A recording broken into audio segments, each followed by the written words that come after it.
Porque la historia se lee, se escucha, se vive. Radio Educación y el Instituto Nacional de Estudios Históricos de las Revoluciones de México presentan Historia Viva, la voz del pueblo de México.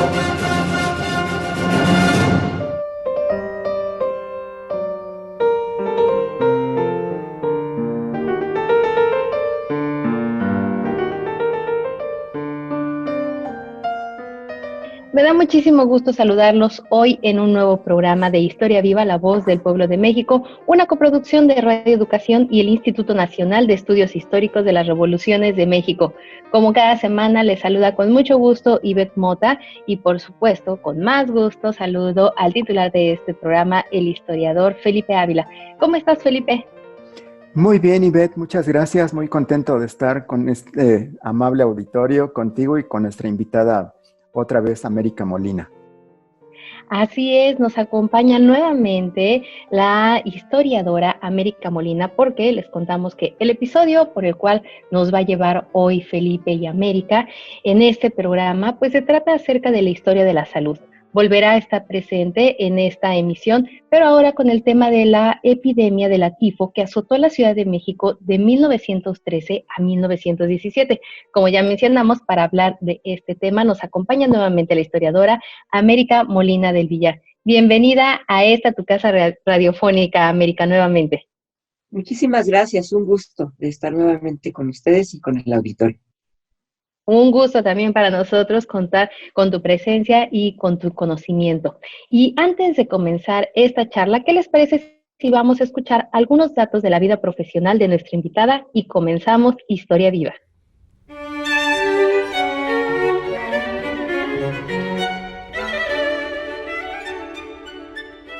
La doctora en Historia América Molina del Villar es licenciada en Etnohistoria por la Escuela Nacional de Antropología e Historia y doctorada por el Colegio de México.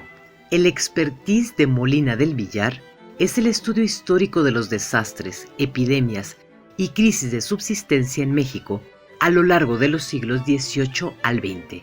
Además, ha estudiado la historia demográfica y de la familia rural novohispana. Entre sus publicaciones destacan Demografía y movimientos de población en el campo mexicano, siglos XVII a XX. Las epidemias de viruela y tifo en México, 1790-1821. Y las epidemias y pandemias en México, siglo XVIII al XX. Entre sus publicaciones destacadas figuran El norte de México entre pandemias, la influenza de 1918, Vivir en la orfandad, pobreza y hacinamiento, los asilos constitucionalistas y las condiciones de vida y salud de los niños en la Ciudad de México, 1915-1918. El estudio de las epidemias, enfoques sociodemográficos y culturales, fuentes y abordajes metodológicos con énfasis en el caso mexicano. Matrimonio, intereses, afectos, conflictos. Una aproximación desde la antropología, la historia y la demografía, siglos XVIII al XXI. Guerra, tifo y cerco sanitario en la Ciudad de México, 1911-1917. Y el miedo a morir. Endemias, epidemias y pandemias en México. Análisis de larga duración.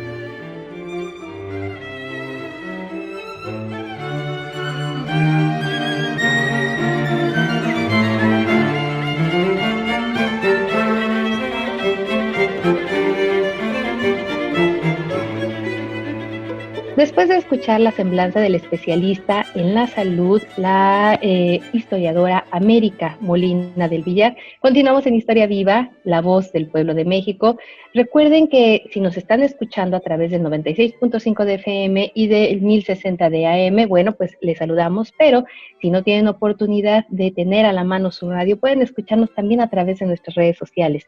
Por Facebook también nos pueden seguir a través de Twitter, tanto de las cuentas de Radio Educación como del INER, y les mandamos un saludo muy especial a todas las personas que siguen esta transmisión en algún punto de la República Mexicana a través de las emisoras que se enlazan a esta señal. Y bueno, Felipe, pues iniciemos con este tema. Como mencionamos en el programa anterior, vamos a dedicar este mes acerca de la historia de la salud en diferentes épocas y diferentes situaciones que ha vivido nuestro país. Para ubicarnos a nuestra audiencia, Felipe, en el contexto histórico de las epidemias de la tifo que acompañaron la guerra de la Revolución Mexicana, que inició en 1910, ¿cuál fue el punto álgido, cuál fue este contexto entre 1913 y 1916 en la Ciudad de México? Sí, Beth, con gusto. Quisiera iniciar comentando que, como ya lo hemos visto en otras ocasiones, la historia de México está estrechamente ligada a la historia de la enfermedad y a la historia de las epidemias. El tifo ha sido una enfermedad presente desde hace muchos centenios, prácticamente desde la etapa colonial. Se tienen registros de que algunas de las epidemias que después se identificaron como ocasionadas por los vectores que provocan esta enfermedad, se han catalogado como tifo. Se le ha asociado también con el matlazáhuatl, que es el término náhuatl que hace referencia a esta enfermedad. Y también se tienen registros, como lo ha mostrado América Molina en sus estudios, de que durante las guerras de independencia, y particularmente en 1813, hubo también fuertes brotes de tifo durante la guerra de la que nació México como nación libre y soberana.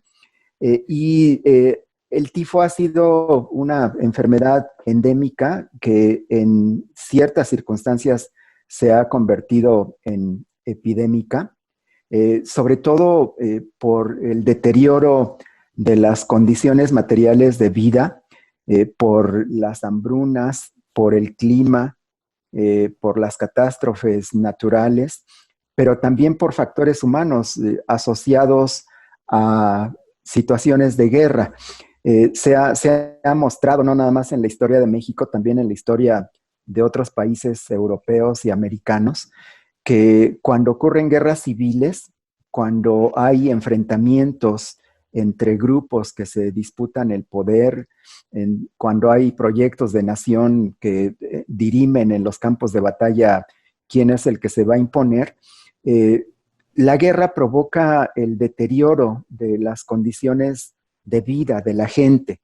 Y esto es algo que muchas veces no se tiene presente, Ivette, porque cuando hablamos de la guerra generalmente se hablan de batallas, se hablan de estrategias militares, se hablan de victorias, se hablan de derrotas, se hablan de generales, de soldados, de mujeres que participan en la guerra.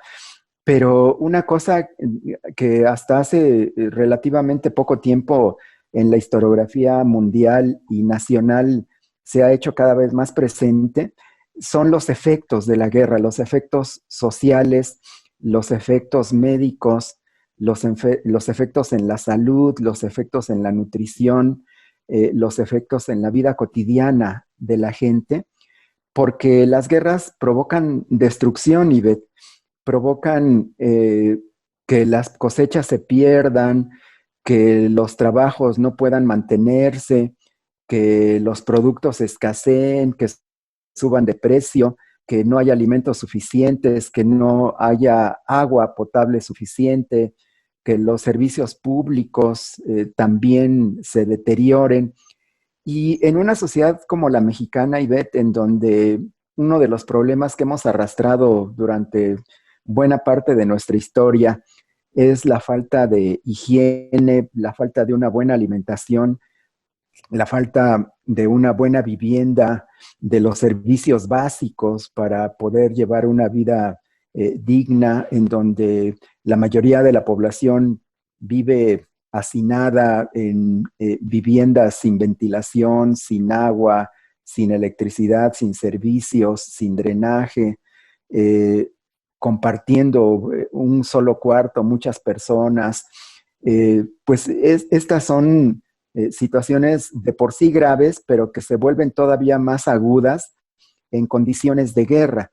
Y esto fue lo que ocurrió, lo hemos visto en diversos estudios sobre este tema, que ha ocurrido en las guerras que ha librado México, particularmente en la Guerra de Independencia, pero también durante la Revolución, que se tiene mucho más documentado lo que ocurrió en la Revolución.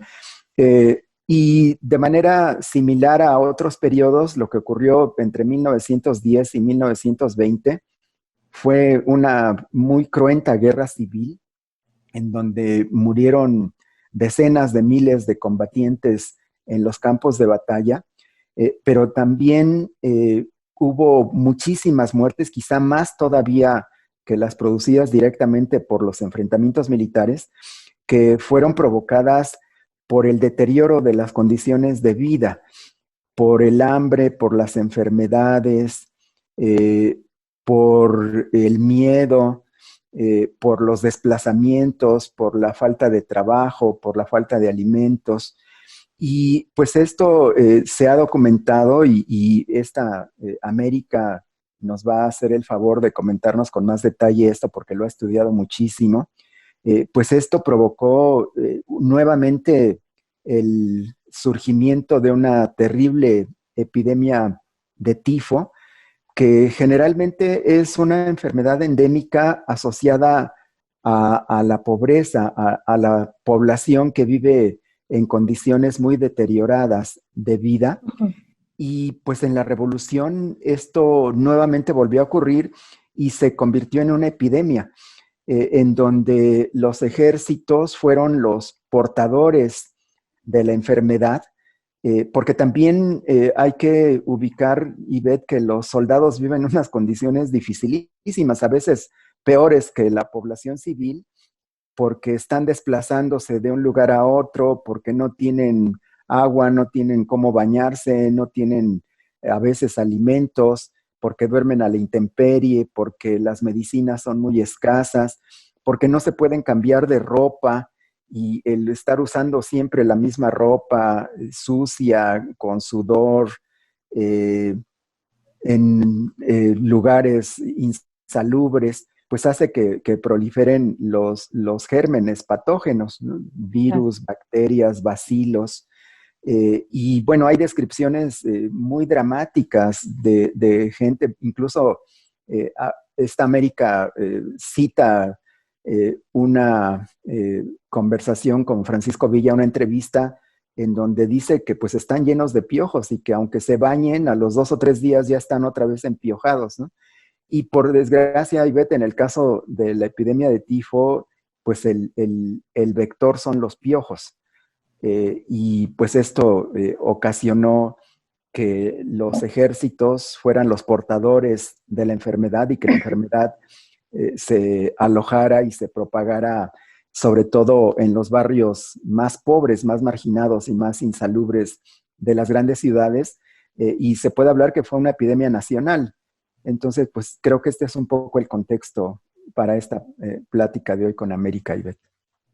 Y es muy interesante conocer cuál es la situación justamente de salud que se vivía, porque cuando platicamos de historia de la revolución, pues siempre nos enfocamos en la parte a lo mejor política, social, ¿no?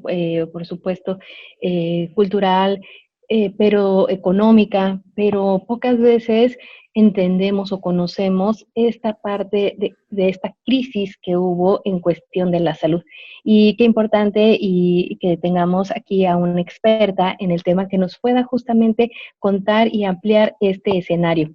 Ya nos dio un contexto el doctor Felipe América, pero tú desde también los artículos que has escrito al respecto, ¿cuál consideras tú que fueron los factores que precipitaron la epidemia de tifo aquí en la Ciudad de México en este periodo revolucionario de 1913 a 1916? Y muchas gracias por la pregunta y por el contexto que presenta Felipe. Debemos distinguir dos tipos de... Él señaló que había este tifo endémico, era el denominado tifo murino, que era propagado, que sí, efectivamente era una enfermedad endémica en México, por el piojo o por la pulga de la rata, ¿no? Que también asociado a la insalubridad, y que, bueno, estaba de manera endémica en nuestro país. Solamente quiero anotar un dato porque esto es importante para volver a lo que vamos a platicar más adelante. En 1893, solamente el tifo, este tifo que brotaba de manera exantemática, ya a través, el vector sería el piojo del cuerpo humano, provocó en 1893 80,000 muertos. Entonces nos podemos imaginar en todo el país la magnitud. Era una enfermedad periódica que se presentaba, pero como bien ha comentado, bueno, en el contexto de inestabilidad política, social que se vivió entre 1913, sobre todo cuando entra la etapa más violenta de la revolución con el cuartelazo, ¿no? Con Huerta, y que se agrava la situación bélica en nuestro país, pues se detecta un aumento de casos de tifo en las estadísticas de los médicos del Consejo Superior de Salubridad, y en 1915 y 1916 brota este tifo exantemático, que como ya había comentado Felipe, pues se asocia principalmente con la insalubridad y con la guerra, el movimiento de los ejércitos. ¿Por qué? Porque este es transportado por el mismo hombre, ¿no? El baño, las condiciones de pobreza. Yo creo que son varios factores los que incidieron para que brotara este tifo en la Ciudad de México en esos años. Primero, bueno, ya comentamos la pobreza generalizada de varios sectores de la población, propiciado también por la guerra, por el contexto bélico. Y otro aspecto también es la desarticulación del sistema de salud pública. En este caso, era el Consejo Superior de Salubridad quien llevaba a cabo, bueno, el monitoreo de casos, y sí se ven ciertas dificultades por la misma inestabilidad política. Había constantes cambios, ¿no? Si así hubo a nivel del gobierno, en cuanto a la toma de diferentes facciones políticas, el poder federal, pues también esto se reflejó en las autoridades encargadas de la salud pública, ¿no? Y esta interrupción, porque ya, bueno, hablaremos más adelante, ya había habido avances en el conocimiento de la etiología de este padecimiento, pero se interrumpe todo esto. Otro aspecto importante que debemos considerar y que ya lo comentó Felipe, pues es la migración. Las zonas más golpeadas por el conflicto bélico, migra mucha gente a la Ciudad de México, ¿no? Van como buscando esta zona de refugio, si bien no se libraron batallas militares, pero sí hay un agravamiento en las condiciones de salud. Pero ahí no solamente es el tifo, hay otras enfermedades que también se observa un aumento en el número de casos, como es el caso de la viruela, porque también se interrumpen estas campañas de inoculación, y escarlatina, ¿no? Aparte de una elevadísima mortalidad infantil. Pero entonces la migración, pobreza, el hambre, unos años antes se había padecido un periodo crítico de hambre entre 1914 y 16 por la desarticulación del abasto de alimentos a la ciudad por la misma situación de la guerra, del cerco, y de que, bueno, la Ciudad de México fue la cereza del pastel de la disputa revolucionaria. Entonces, toda esta situación fue creando toda un caldo de cultivo para que este tifo brotara en este nuevo, le llaman tifo epidémico, el tifo exantemático, ¿no? Que la diferencia, bueno, pues es la aparición del exantema, y digamos que todo esto, y además, bueno, las bajas condiciones de salud y de alimentación de la misma población, ¿no? Entonces, fueron estos factores conjuntos que hicieron que brotara este tifo entre 1915 y 16, este tifo exantemático epidémico.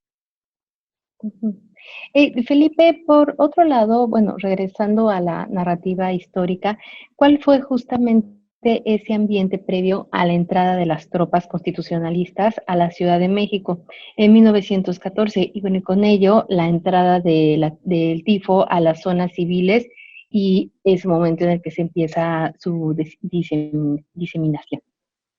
Sí, Beth, en 1914 México es un gran teatro de guerra. Entre 1911 y 1914, la revolución atraviesa por dos etapas. El maderismo tiene un enorme éxito en su fase armada insurreccional, y en 6 meses logra derrotar a la dictadura porfirista, se establece el gobierno democrático de Francisco I. Madero, que solamente dura menos de año y medio porque es derrocado por un golpe militar.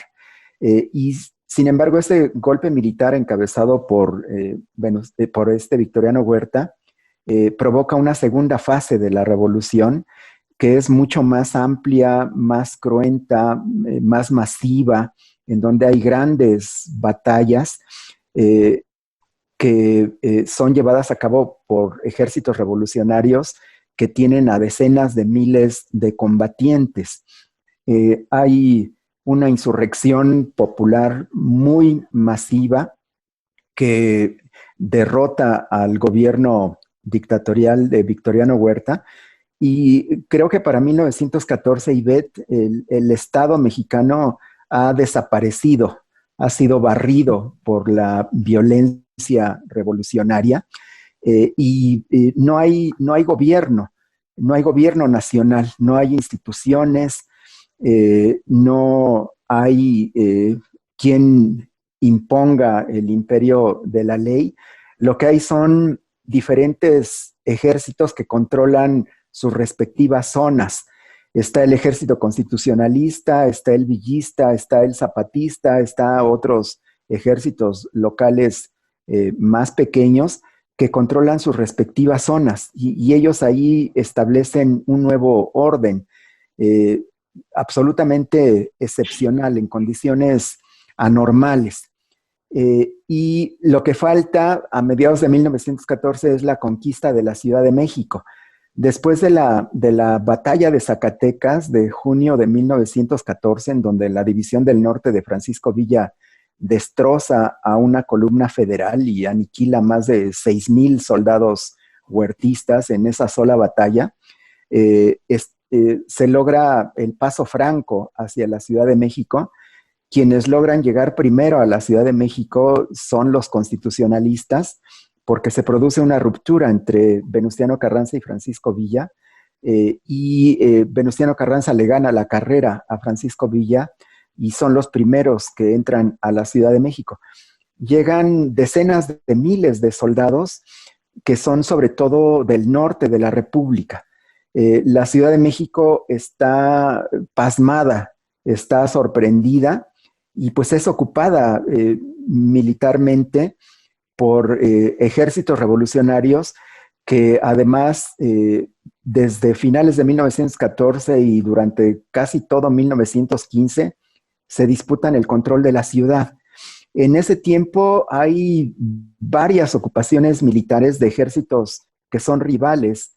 Los constitucionalistas después son desplazados por los villistas y zapatistas que llegan a la Ciudad de México a finales de noviembre de 1914, que la tienen que desalojar en febrero de 1915, que entra el ejército de Álvaro Obregón, que es constitucionalista, en las semanas siguientes y luego la tiene que desocupar para ir a combatir a Francisco Villa en el Bajío. Los constitucionalistas recuperan la Ciudad de México un tiempo, luego la desalojan, luego ya la recuperan finalmente cuando Villa es derrotado en el centro del país. Y bueno, pues esto provoca una inestabilidad política y una incertidumbre y un desasosiego, como le llama Ariel Rodríguez Curi a este periodo que vive la ciudad, en donde pues la ciudad está inerme. La población vive momentos dificilísimos de carestía, de hambre, de inseguridad, de enfermedades, de temor, porque es una presa que se disputa por ejércitos rivales.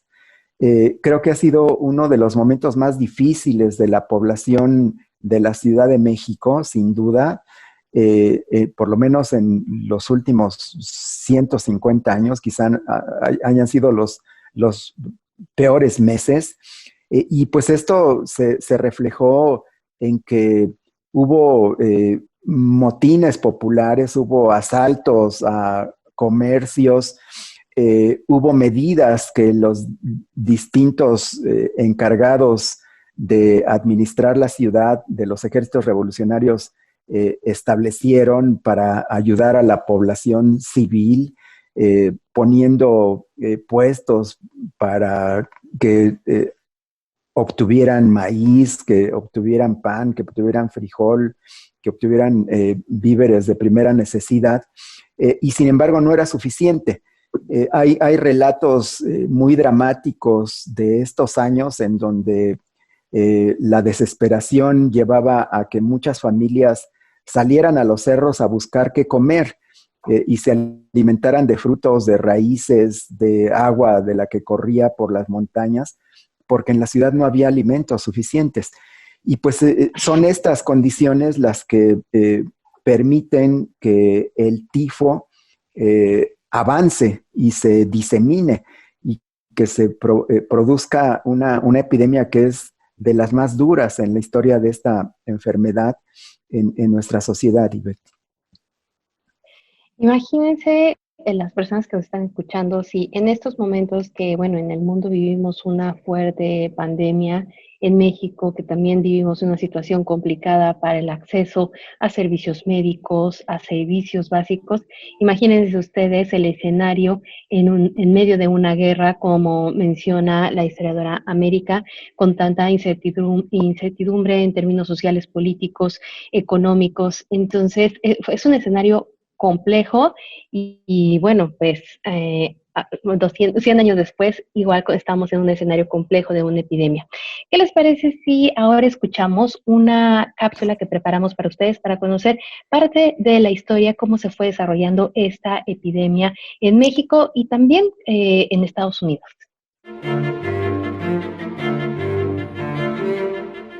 La enfermedad del tifo ha sido compañera de la humanidad en todo su trayecto histórico. Ha estado presente en las guerras, en las ciudades sitiadas, durante las migraciones, en los campos de refugiados, en las cárceles y se ha manifestado en las revoluciones.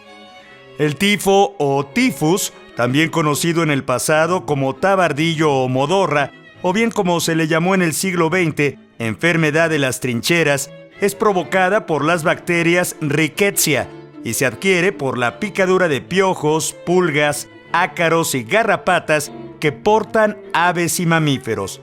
Aunque la picadura del piojo no es la causante de la infección de tifus por sí sola, son las heces que los piojos depositan sobre la piel lo que contiene las bacterias que al rascarse provocan su ingreso al organismo.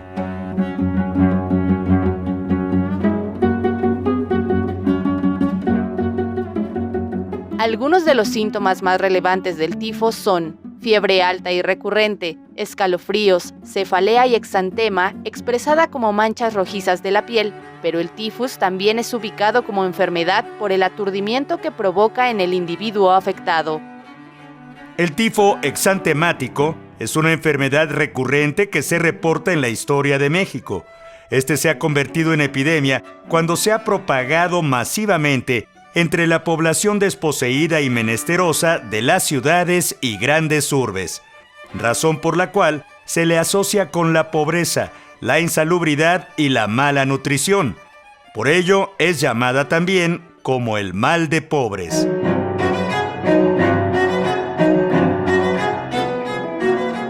Durante el siglo XIX, el tifo exantemático se hizo presente durante el sitio de Cuautla y cuando las tropas de Morelos lo acabaron, diseminaron la enfermedad por medio de ellos. Las fiebres misteriosas se propagaron por las rutas insurgentes, atacando principalmente a la población más pobre, afectada de por sí por la falta de alimentos y medicinas. Al suceder la intervención de Estados Unidos entre 1846 y 1848, tanto mexicanos como estadounidenses murieron víctimas de este mal. En aquel entonces, los remedios tradicionales para retraer la enfermedad nunca la superaron. Ni sangrías, ni purgantes, ni bebidas herbolarias lo consiguieron. A finales del siglo, se recurrió a la fumigación para desinfectar el aire, pues se le creía cargado de vapores pútridos, aires nauseabundos y efluvios nocivos provenientes del lago de Texcoco.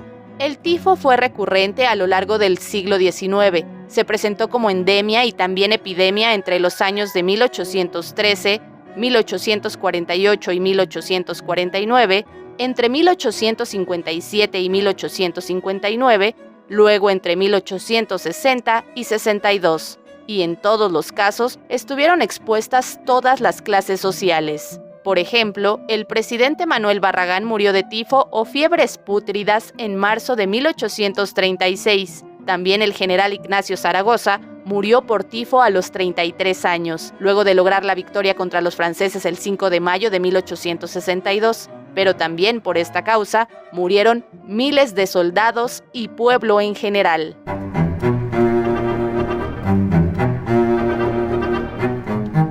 En la historia universal, el tifo también estuvo presente en las grandes guerras y migraciones. En 1812, durante la invasión napoleónica a Rusia, el tifo contribuyó a la gran fatalidad de los soldados franceses. Por otro lado, en Canadá, el tifo mató a cerca de 20,000 personas entre 1846 y 1847, principalmente inmigrantes que huyeron en barcos abarrotados de la gran hambruna irlandesa. Durante el trayecto se contagiaron de tifo y murieron al arribar a Canadá en las llamadas casas de fiebre. En Estados Unidos el tifo apareció periódicamente, pero durante la Guerra Civil incrementó su devastación y junto con la fiebre tifoidea, también llamada fiebre de las trincheras, elevaron el número de decesos entre los soldados y la población civil. El Demócrata, un periódico mexicano, en 1915, publicó una estampa de la vida cotidiana que trató el dilema universal de la temible enfermedad. Los enfermos de tifo, siempre o casi siempre, proceden de esos albergues humildísimos en los que se aglomeran gentes completamente desaseadas y viven en amigable contubernio con toda clase de insectos y cuyos dormitorios, si así pueden llamarse, nadie cuida de ventilar ni de mantener siquiera en estado de mediana limpieza, contribuyendo de este modo a perpetuar la enfermedad y olvidando por completo que la limpieza es la madre de la salud.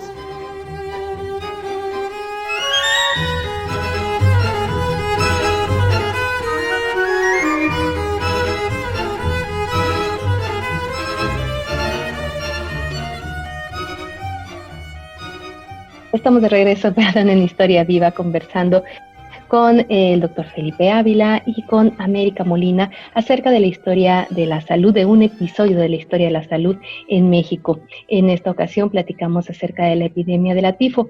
América, para que nuestro público conozca cómo se investiga y se escribe justamente esta historia de la salud, ¿qué documentos consultaste para contar con este episodio de la epidemia de la tifo en la Ciudad de México? La semana pasada nos comentabas acerca de lo complicado que puede ser de pronto el tener acceso a datos, ¿no? Historiográficos, demográficos, en fin, para poder tú ir armando este rompecabezas en la historia de la salud en México. ¿Cómo saber cuántos muertos hubo, quiénes fueron, dónde vivían, cómo fueron atendidos, qué avances científicos incluso había que combatir, había en ese momento para poder combatir la enfermedad? Sí. Bueno, en realidad yo he trabajado mucho, había trabajado el periodo colonial y otras epidemias de ese momento, y cuando yo entré a trabajar me interesó este periodo, por lo que ya hemos comentado, pues me topé con una gran diversidad de fuentes. La prensa es prolífica al respecto, ¿no? Contamos con varias documentación que es muy abundante en cuanto a la prensa en las primeras décadas del siglo XX, desde el XIX, y ahí fue una fuente fundamental, el periódico, sobre todo el Demócrata, el Nacional, que ofrecían información sobre lo que estaba aconteciendo en nuestro país, no solo la guerra, no solo el curso de la guerra y de la disputa revolucionaria, sino también, había notas importantes sobre notas de la Ciudad de México y de otras entidades sobre la presencia de enfermedades. Una fuente fundamental fue el archivo. En el archivo histórico de la Secretaría de Salud y Asistencia, pues logramos trabajar con varios expedientes que proceden de los informes del Consejo Superior de Salubridad, como ya había comentado, comentado, y sobre todo, bueno, a partir de la llegada de los constitucionalistas, Carranza nombra a un médico cercano, médico personal de él, José María Rodríguez, y él lleva a cabo, que más adelante vamos a referir sobre la campaña que se llevó a cabo para ir frenando los contagios, pues él es encargado, era un médico militar coahuilense, y él lleva a cabo encabeza toda la campaña contra esta epidemia y contra la pandemia de influenza que hablamos la semana pasada. Y los boletines del Consejo Superior de Salubridad, que desde el Porfiriato realmente había habido un avance importante en temas de salud y en temas también sanitarios, y de la formación de médicos que se hicieron cargo de, estos médicos porfiristas, que se hicieron cargo de la salud en estos años tan críticos. Eran boletines que se publicaban de manera periódica y donde, bueno, estaban los reportes. Sobre todo, como ya habíamos comentado, la estadística era lo que nos interesaba ver, para no hacer todo caso de lo que señalaba la prensa, pues había que verificar este dato. En este caso, bueno, esta epidemia, la pandemia, hay un reporte de un médico, Francisco Valenzuela, publicado por estos boletines. Él señala que en estos años, de 1915 a 1916, hasta 1917 enfermaron alrededor, en la Ciudad de México, 21.592 personas. Y él reporta, en el año más del tifo exantemático, en años de 1915 a 16, en el otoño y los primeros meses, murieron alrededor de 3.475 personas en la Ciudad de México. Hay un problema que es en cuanto a la estadística, porque el último censo que se hizo fue el de 1910 con Porfirio Díaz, y luego se interrumpió por la misma situación política del país, la elaboración de un censo. En aquel entonces, en 1910, en el Distrito Federal, que comprendía la Ciudad de México con sus 8 cuarteles y todas las municipalidades, había 720.753 habitantes. ¿Cuántos habitantes había en 1915 y 16? Podemos pensar que era menos, porque ya había habido también, o más, en cuanto también a la migración que había habido a la ciudad. Esto es una cuestión que solamente el análisis del registro de defunciones de la Ciudad de México y de otros sitios, pues nos puede dar ya una cifra más exacta. Pero esto es pues el grueso de la documentación que consultamos y que logró armar este rompecabezas muy complejo de estos años. Así es, súper complejo porque, bueno, como ya se ha mencionado, pues era un momento también en el que estaba muy revuelto, ¿no? México, entonces, pues los registros de la historia me imagino que también quedaron un poco revueltos. Felipe, la Ciudad de México en 1915, en ese año fue que muchos historiadores señalan que la ciudad pudo desaparecer. ¿Cuál era la situación que se vivía en la capital inmersa justamente en esta lucha revolucionaria? Era una situación muy complicada, Ivette. Los ejércitos villista y zapatista tomaron la Ciudad de México en diciembre de 1914, instauraron el gobierno de la Soberana Convención en Palacio Nacional. Este gobierno trató de tomar el control político de la ciudad y de una zona más amplia, y desde ahí contribuyó a organizar la estrategia política y militar para enfrentar al constitucionalismo. Y sin embargo, muy pronto aparecieron diferencias entre los ocupantes que estaban aquí en la capital de la República. Muy pronto los delegados villistas y zapatistas de la convención empezaron a ver que sus diferencias eran mayores a las que habían pensado inicialmente. El gobierno de la convención pronto se vio a disgusto, incómodo con las órdenes que le imponían los jefes militares villistas y zapatistas. Y a mediados de enero, el presidente Eulalio Gutiérrez, que había sido nombrado por la Soberana Convención como presidente de la República, huyó de la capital y se fue con buena parte de su gabinete y de los pocos fondos públicos que había hacia el norte. La convención nombró a un presidente sustituto que fue el villista Roque González Garza, quien trató de hacerse cargo de la situación de la capital de la República, y sin embargo, pues no tenían los recursos ni los medios para poder resolver los graves problemas que ya eran evidentes que vivía la ciudad. Para complicar el cuadro, el ejército de Álvaro Obregón avanzó desde Veracruz, recuperó Puebla y llegó a la Ciudad de México, y era un ejército mucho más fuerte que el zapatista que guardaba a la ciudad capital, porque el ejército villista se había ido al norte para prepararse para la guerra inminente que se venía contra el constitucionalismo, de manera que la ciudad había quedado a merced del ejército zapatista.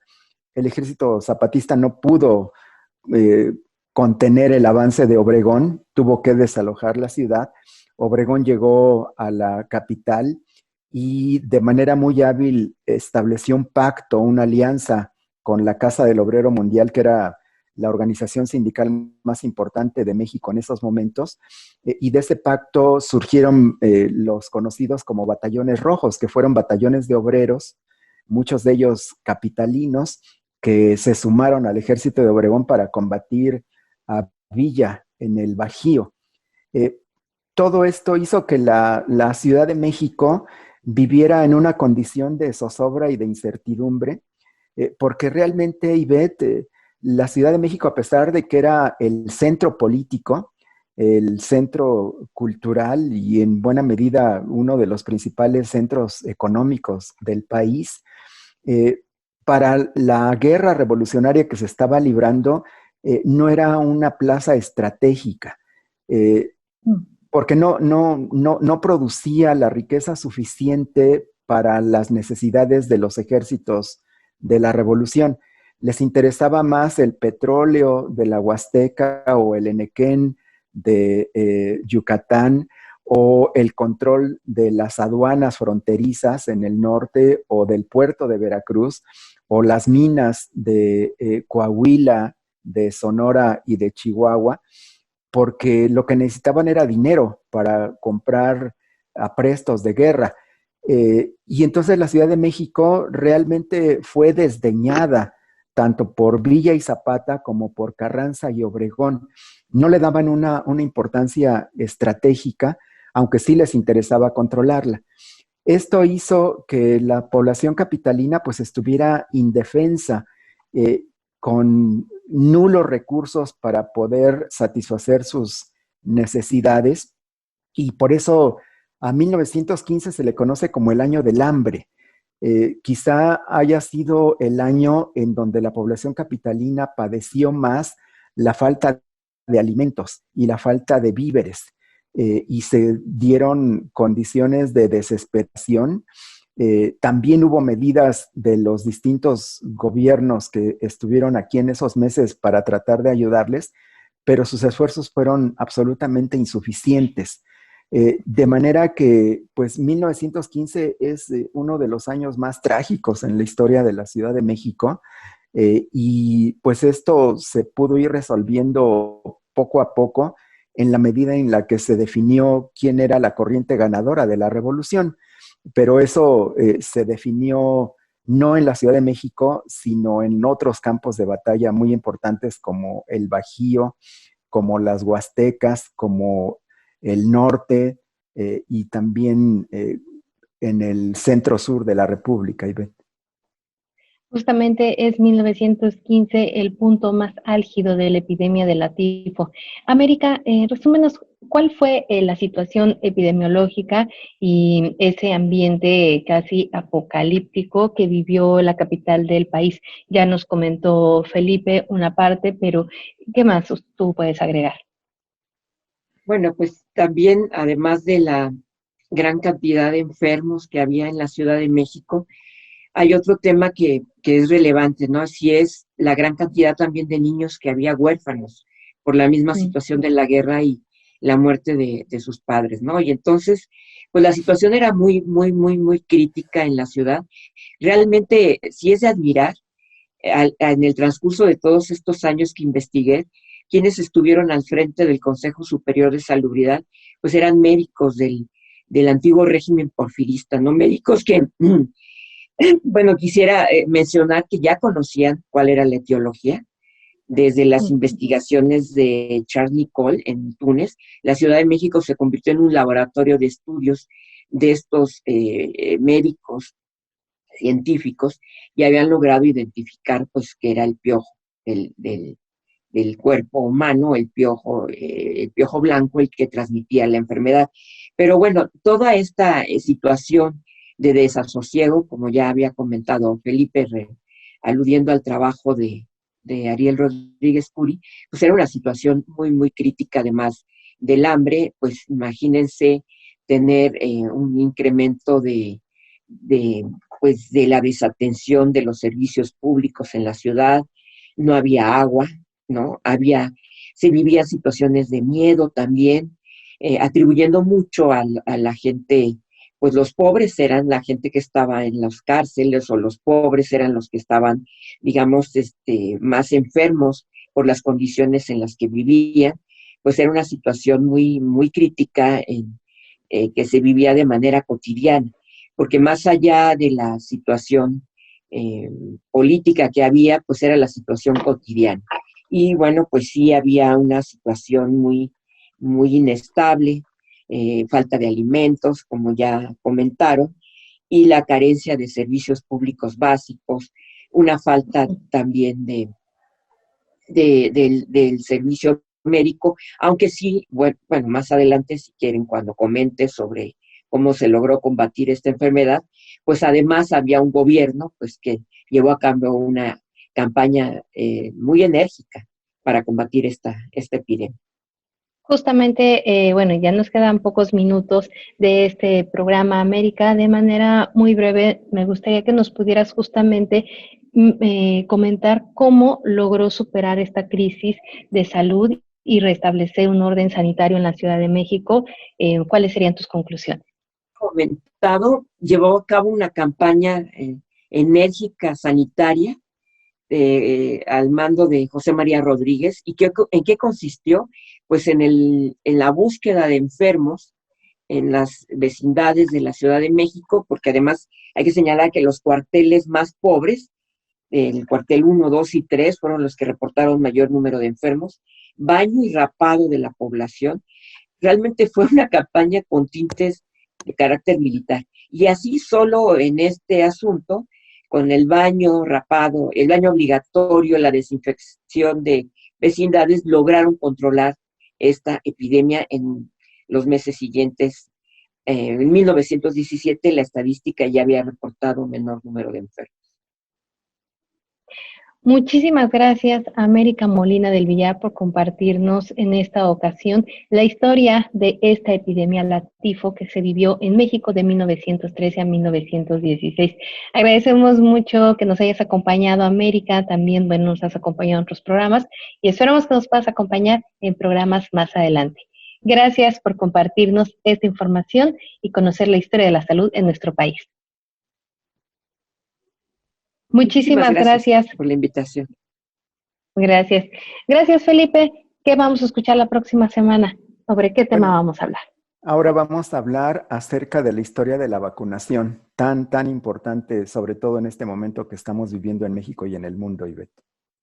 Así es, pues es un tema que no se pueden perder. Recuerden que esto fue Historia Viva. Tenemos la retransmisión los sábados a las 9 de la mañana. Por si no pudieron escuchar el programa completo hoy, conéctese el sábado a las 9 de la mañana y también a través de nuestras redes sociales. Muchas gracias, Felipe, y muchísimas gracias, América, y a todas las personas que nos acompañaron hoy en este programa. Mi nombre es Ivette Mota y por lo pronto quédese en la señal de Radio Educación.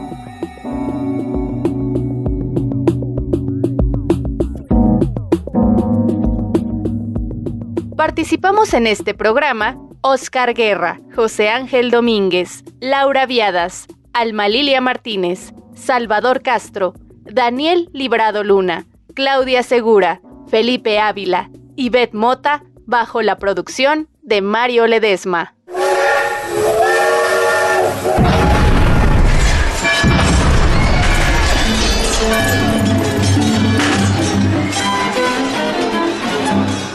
Porque la historia se lee, se escucha, se vive.